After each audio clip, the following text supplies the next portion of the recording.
Hey guys, Desolate Magic here. It's about time to jump into the lore for Streets of New Capenna, and I haven't had 3 seconds to actually read the storyline, unfortunately. I think I read the first 3 paragraphs about Elspeth because that was neat, but yeah, they jumped in with this little compressed edition here, at least just telling you what's up with the plane, not what's happening on it necessarily, but the setting and exposition, so if that's what you have time for, well, so do I.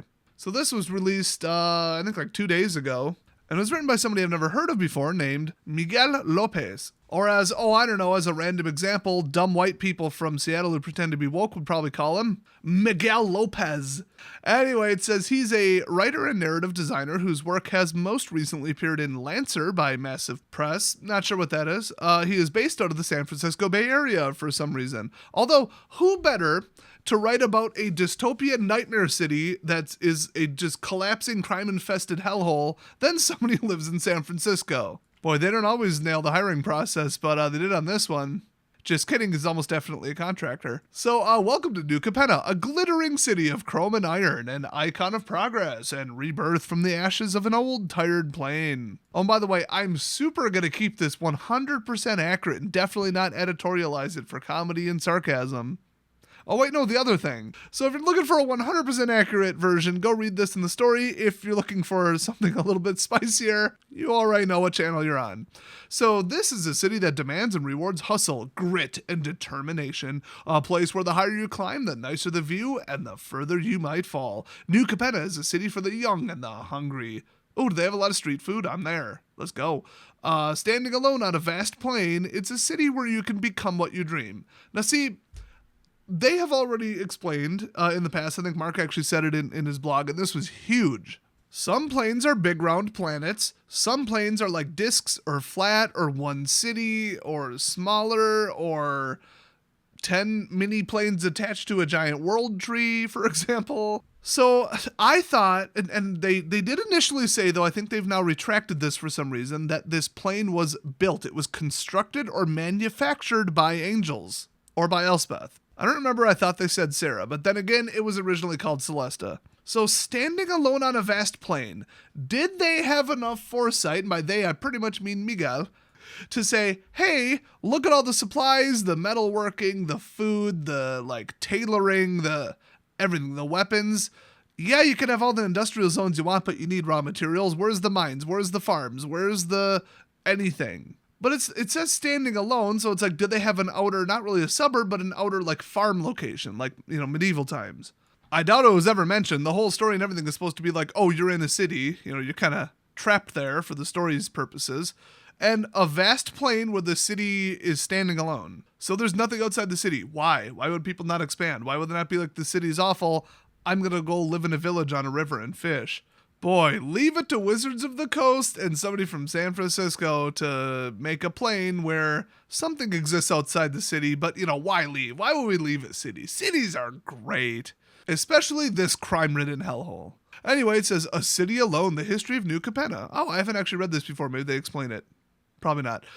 So Capenna before. Wouldn't that be Old Capenna? The people of New Capenna act like there was no history before the city. They're wrong. Ooh, already getting into the ancestor deep lore. Okay. There was a plane out there centuries ago, one of the many cities, kings, cultures, and wonders. And that's the end of the sentence. Okay.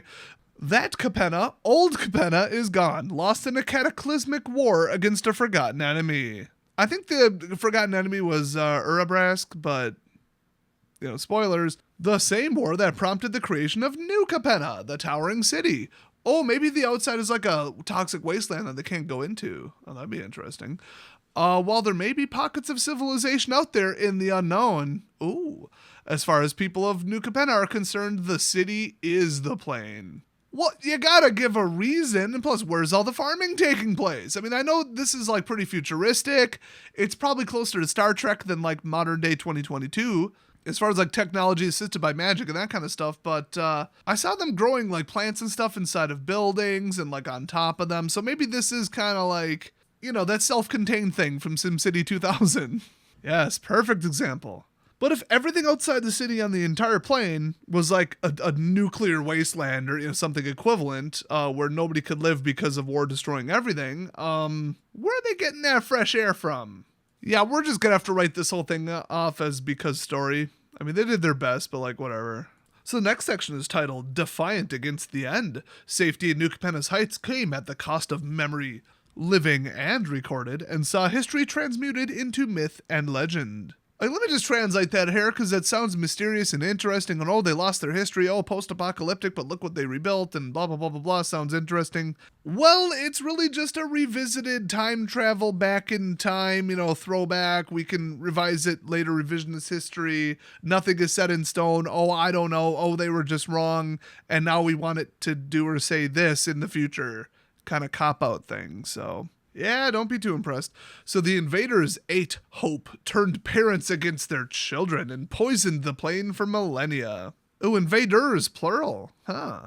It was probably the merfolk or the elves. Those guys are both assholes. So it was only through the intervention of Old Capenna's archangels and their hosts that the plane's mortal defenders stood a chance.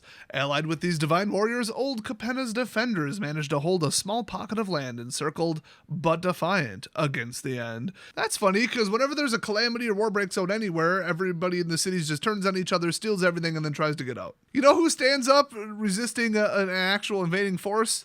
Everyone else. Boy, if this ain't just the most liberal fantasy I've ever heard. So in these defenders, the roots of the modern five families can be found. The paladins that would go on to become the brokers, the druids that would become the cabaretti, the weaponsmiths and artisans that would become the riveteers, the oracles that would become the obscura, aka the garbage Esper clones that are pissing me off in Arena right now, and the aristocrats that bankrolled them all, the noble classes that would become the maestros. Also loosely based on Italian stereotypes.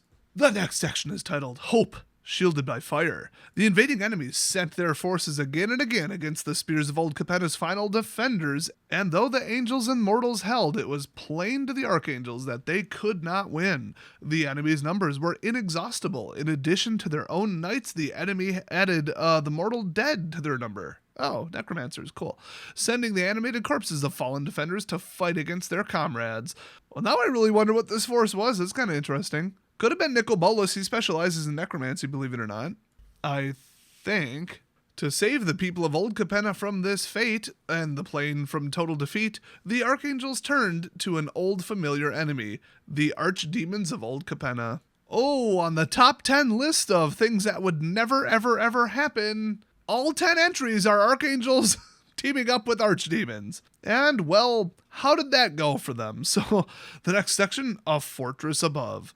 While the allied armies of Old Capenna held the line, the archangels and archdemons together raised a shining tower, a mighty fortress that pierced the clouds. As quickly as they could, the people of Old Capenna hurried to the safety of the fortress tower, lending their own labor to build it higher. Why? And to fill it with streets and parks, boulevards, and buildings that looked like home and stood in shining defiance of the enemy that swarmed the plain outside. This place would hold the plain. This fortress became a city the people called New Capenna. The worst place you can be when you're being absolutely overwhelmed by an enemy is in one single centralized location, because they're just going to siege you. But this does kind of feed into, like, how do they become self-sufficient? Well, they obviously found ways to grow stuff indoors or with magic or with fake sunlight or through windows or whatever. And then they, sourced their own materials somehow. But it does kind of loosely go together. I don't know if that was the intention or not, but hey. By the way, if I'm not mistaken, that tower was Rafine's tower. Next up, the plane is dead. Long live the plane. Okay. The allied forces of the archangels, mortals, and archdemons were the last to enter the city after holding open corridors for refugees to stream into lower elevators. The enemy never stopped. Legends tell of the last battle of the war being fought on the final elevator. I doubt it how many people could possibly fit in an elevator. Wow, all 10 of the remaining forces crammed into a freight elevator. Anyway, with allied soldiers throwing enemy knights off the rising platform as it approached the underbelly of the city. The enemy rebuffed. The last elevator arrived, and New Capenna was sealed to all below. And I guess the enemies didn't have digging technologies. They had interplanar portals, obviously, but they couldn't dig. I'm definitely getting Metro Last Light, Metro Exodus, and Metro 2033 vibes here. Anyway, a stark question. With the surviving population of the plane safe inside of New Capenna, the archangels and archdemons let the people celebrate. However, the archangels could not find joy, as they knew a dark truth. This tower, for all its might and defiance, would still not be enough to stop the enemy. Though well defended and difficult to access, if the enemy could find a way inside, which they would never stop trying to find, the war would rage here as it did far below. Okay, did they take the elevator up or down? I mean, if it's above ground, they could just launch anything at the building, duh. And if they were below ground, what do they mean by as well as below? Oh yes, if they would find a way inside, like a ladder to the next window up. Thus the city's architects puzzled over a stark question. How could they guarantee the safety of the city and the plane upon which it stood when they were so grossly outnumbered? Super weapons, poison everything, burn everything to the ground, guerrilla tactics, ambushes, attrition, cut off the supply lines, build your own portal and evacuate. But instead of any of that, we have a bleak answer. While the archangels puzzled, the archdemons of Capenna plotted. During the war, Capenna's archangels and their angelic hosts ravaged the enemy with their mere presence. Ooh, I think I had that spell when I played a cleric in D&D. The archdemons studied their divine natural weapon and realized that if they could trap angels and distribute their essence across the whole of New Capenna, maybe even out into Old Capenna, they could drive the enemy back and ensure the city and their people would be saved. Alone, though, they could not accomplish their betrayal, so the archdemons sent their whispers to the ears of mortal, power-hungry Capennans, planting a bleak answer to the question of the future: trap the angels and let the age of demons begin. And the next part is just called Demon Town Part 1. And I guess this is when it just generally became 1910 New York. Boy, if that ain't right on the nose. So the Archdemons' 5 mortal champions were minor leaders and influential petty aristocrats, charismatic in their own ways and already gathering small but passionate followings. Raphine, a controversial fortune-telling sphinx, that's who that is, who long believed she was an instrument of prophecy. Lord Xander, an ailing artist of an all-but-dead aristocratic house, jealous over the critical acclaim his younger peers received. Zayatora, a young dragon berserker and bandit leader who lived to fight and dreamed only of power. Jetmir, a prodigal son turned hermit druid who refused his orders asceticism, indulged in wild hedonistic parties, and never wanted the music to stop. Yeah, I don't want to live in the monastery. I want to rave. A basehead raver. I can identify with that. I'm not unfamiliar with that. Although, it does kind of give me vibes of the second Matrix movie. They're like, oh no, Zion could be attacked at any time and everything sucks. I know what we should do. Dance. We're going to hold off the robots with the power of music.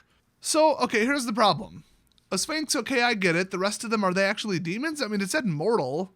5 mortal champions. Minor leaders, aristocrats. I mean, one of them's like a cat person, I think. I don't know. One's a bird, one's a sphinx, 2 are demons. I don't get it. But here's my point here. This was like, oh, the war was so long ago that nobody really remembers or knows what's going on outside the plane. But these people were alive when they decided, like, oh, we're under attack and siege and the enemy's still out there, so we're going to do this. It's not 1,000 years later. I get it that archangels and archdemons are probably somewhat immortal, but this is just like bang, boom, and now these people are still in charge. These are not like the people in the past that were in charge. So it's within their lifetime. What do you mean they forgot what happened? Did they forget evacuating into the city? It sounds like they started this plan like days after they got into the elevator. Hey, I've got an idea. Since it's the tallest tower in the city and they keep talking about the view, and there's like a couple card arts of the view. How about if you somehow forgot your history after 2 weeks, you look out the window. I know, my brilliance astonishes even me sometimes. I love how they put in this much effort and got 90% of the way there, and then it all falls apart under the most minor scrutiny. It's possible I'm missing something, but based on the plot holes in the past, I don't think I am. So anyway, it says these 4 were gathered by the final archdemon champion, a brilliant, uncompromising, utterly fanatical lawyer, Falco Spara. I think that's the guy in the pimp cape. So Demon Town Part 2. Eager to gain a slice of New Capenna before all wedges of power were claimed, these mortals gave themselves over to the archdemons, whose plot against the archangels could only be accomplished through the archdemons' own mutual sacrifice. Oh yeah, because that's what they would do. That sounds like something they would do. Trick the angels who would do the sacrifice, and then like self-destruct the archdemons because they're so selfless. This is a little more ridiculous than I thought it would get, to be honest. Okay, so I went off on that whole thing, and it sounds like they actually like explain this. So that sucks. Okay, so yes, the archdemons own mutual sacrifice. The 5 became demonic hybrids, which I assume extended their lives. Gifted and cursed by the archdemons bound to them, their vices magnified and powers enhanced. Together with their archdemon patrons, these demon hybrids and their followers took advantage of a sudden slumber that struck the invaders' forces. Its cause unknown. Guys, I have it on good authority that it suddenly became allergy season and they all took Benadryl and then were just like super done for the day. Or they got a hold of some poorly mixed CBD, because let me just tell you right now, my ass, that was 15 milligrams. I think I was asleep for like 11 hours and then like, oh my gosh. So anyway, together with their archdemon patrons, these demon hybrids and their followers took advantage of a sudden unknown slumber that struck the invaders' force.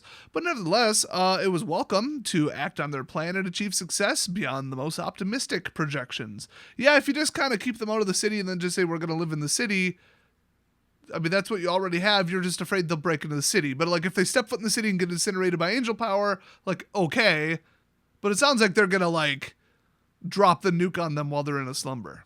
I do wonder if this was a Phyrexian army, because they did something with dead bodies, right? They mostly completed, as they call it, living stuff, but I don't know. So in a place of prolonged battle, the archdemons and the 5 captured the archangels and their hosts during a citywide celebration of victory. What victory? They're still out there. Oh, look, they all fell asleep. They must be dead. Let's not go out and poke them with a stick or anything. Let's have a party. I feel like they kind of had it coming. While the people were told the archangels had voluntarily sacrificed themselves to send the enemy into a slumber. Oh yeah, fake propaganda when the demons are clearly Democrats. Yeah, that makes sense. The 5 in their organizations, their families, suppressed the grim truth that the archdemons had used the angels in the defense of the city, trapping them in a kind of stasis that saw their physical bodies converted slowly into the fuel of the new age, Halo.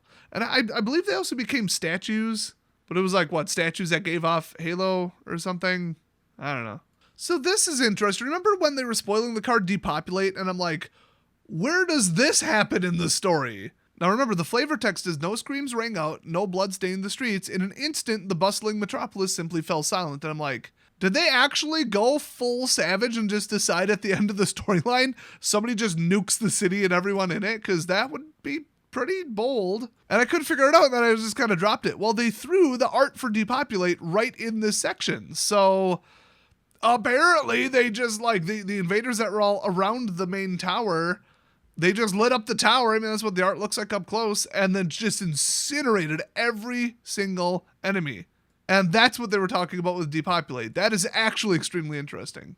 So next up, the business of crime. In the modern era, the 5 families have settled in to dominate niche industries and command territory in the city's 3 boroughs, operating in full view of each other and in secret. A nominal, all but vestigial city government. Oh my gosh, can I read today? Vestigial city government ensures that the lights stay on, the water is clean, and the streets are kept in good repair.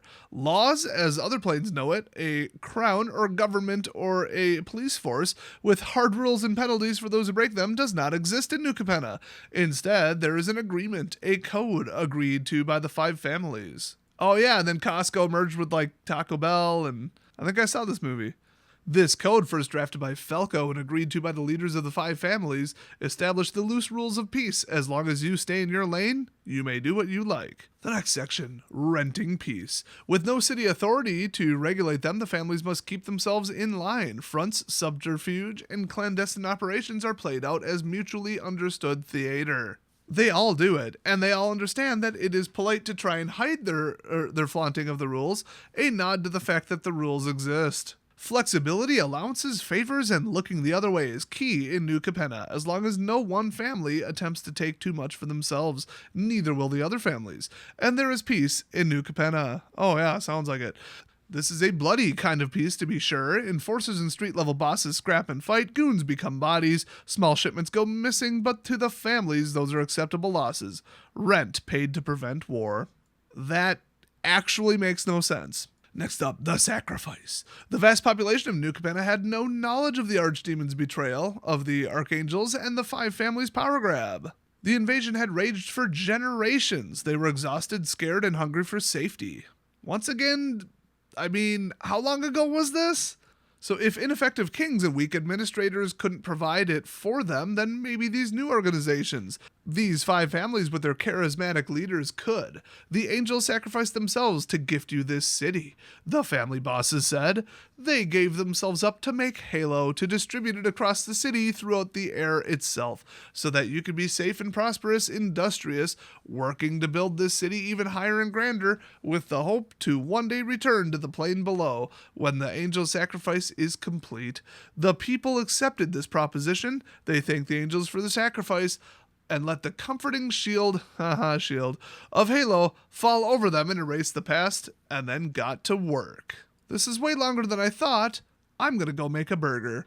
Well, that burger took like 2 days, and now I forgot what I was saying in this video. I do remember having to split it into a part 2, though, because it's a little longer than I thought, so that's what we're gonna do, so tune in for the next one. Thanks for watching for now, and I'll see you guys shortly.